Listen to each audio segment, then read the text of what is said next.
got the red, white, blue flying high on the farm. Semper Fi tattooed on his left arm. Spent a little more in the store for a tag. In the back it says USA. He won't buy nothing and he can't fix. With WD-40 and a Craftsman wrench, he ain't French or dust. He's just made in America. Welcome to the Costa Mesa Pettis Perspective. I believe this is episode 13, if I'm not mistaken. And tonight we're going to talk about One Metro West. And it's an ongoing thing at the city council level that most people know about. What I'm not going to do is talk about for, against, should, or shouldn't. For those of you that don't know, One Metro is over off 405 and Sunflower, roughly. It's a proposed 15, I think there's 15-ish acres of light industrial land that is going to be converted into 6 and 7 story buildings with, I think, 1,057 residential units, some of those low income or affordable housing. I believe there's 25,000 square foot of office space and some retail, 6,000 square foot retail space. It's a mixed use development. I think I have that right. If not, it's close.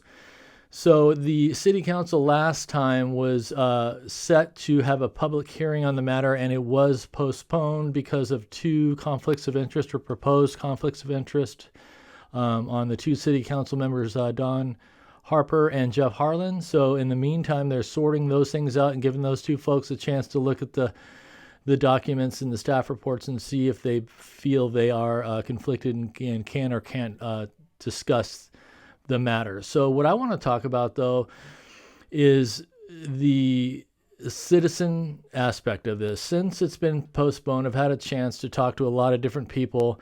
Also know that the city attorney is said that this does qualify or does meet the criteria to be a Measure Y initiative on the ballot to be voted on. And so that's good. But I think that there's a lot of unknowns, a lot of confusion regarding the project. There's for and against.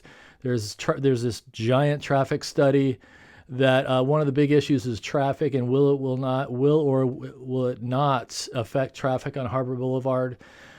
Some think the study makes a case that it won't. Many think it makes a case that's not accurate, meaning I think they're claiming 10% of the traffic won't be realized because of people that will actually be living and working or taking bike paths or public transit. So they're citing the traffic study is citing 10% of the traffic won't happen, therefore it won't be a major issue. So there are a lot of people who think that's not the case. There's some other issues.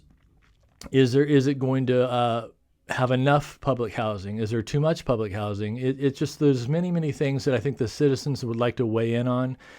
So what we're going to do, when I say we, and I'm speaking on behalf of CMRA right now as an interim board member, we've decided that we would like, and we have already created a petition on change.org to enact a citizen advisory committee on One Metro West. And this is designed, again, for and only for citizens to have a voice to the city council on this matter. And again, this isn't, and this is the things the committee or this special committee would be doing. They'd be accountable to city council, reporting to city council, appointed to by city council. And the particulars of that would be forthcoming. But the first thing we want to do is we're shooting for 1,500 signatures. We don't think that'll be a problem. And they'll be tasked to do things like research in the community, the opposed and the for issues, why people want it, why people don't. People can do research. People have a chance to actually talk to the city council directly. When it comes to Measure Y, it's important. I've spoken to a lot of people that love the fact that Measure Y, this does meet criteria. They're concerned about the ballot language. If it were to get on the ballot, how is the language going to be written? Is it going to be clear? Is it going to be accurate? These are all things that the citizens should be involved in coming to the council with and helping the council develop. So this is a big enough project that affects the city. So our aim is to get a petition, which I just said we have done on change.org. We'll be we'll be sending out on all the various groups, email, text. It should be, 1,500 signatures should be not a problem. You can do it online, my preferred way. We're also going to be sending out some mailers.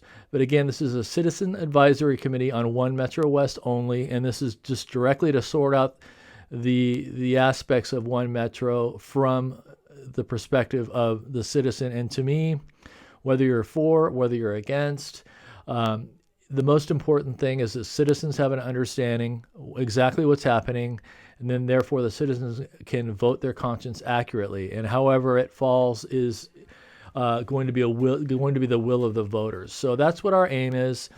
It's a citizen advisory committee, and a petition will be going out. I think by the time this video posts, you will have already seen it.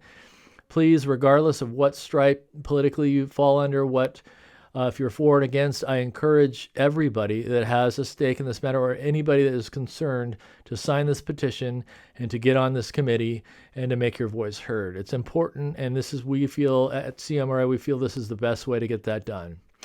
You know what, and then that's all that's going to be said on that. I do have a Liberty alert today. So I wanted to conclude with something that was, I learned just this evening I actually missed in watching the council meeting yesterday. It went by so quickly that my fellow interim board member, Danielle Mills, was selected to serve on the Parks and Rec Committee for the city of Costa Mesa by Andrea Marr. And she was sworn in, and everything was good to go. And we learned, this is a quick mention, last night in the city council meeting, it was decided that Andrea brought it to the floor. It was voted. She was voted out of the committee. And I didn't even know that happened so fast. And one thing I can tell you, and what she was told was that by Andrea Marr directly, and a Liberty Alert goes to a first timer for a Liberty Alert, Andrea Marr. She said the reason that you were voted out was because your views on public health don't line up with mine. So that's fine, but I think what she's referring to, and let's just be plain, Danielle's had expressed her opinions on some of these mask mandates, and she's done so, in my view, in a very respectful, professional, direct manner, and clear about her conscience and clear about how she feels on it.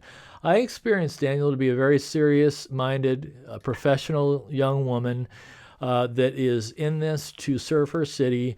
And for a council to vote a person out, I believe this your values are not in line with ours in terms of public health is bullshit. I think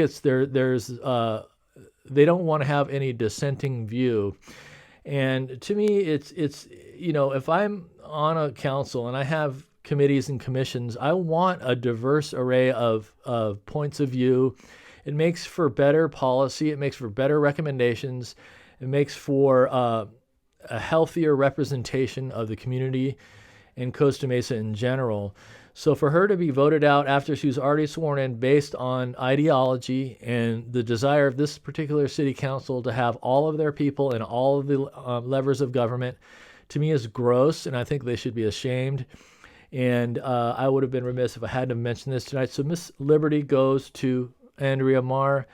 And importantly, it's be kind to yourself, be good to each other. Together we can get it done, and bye for now.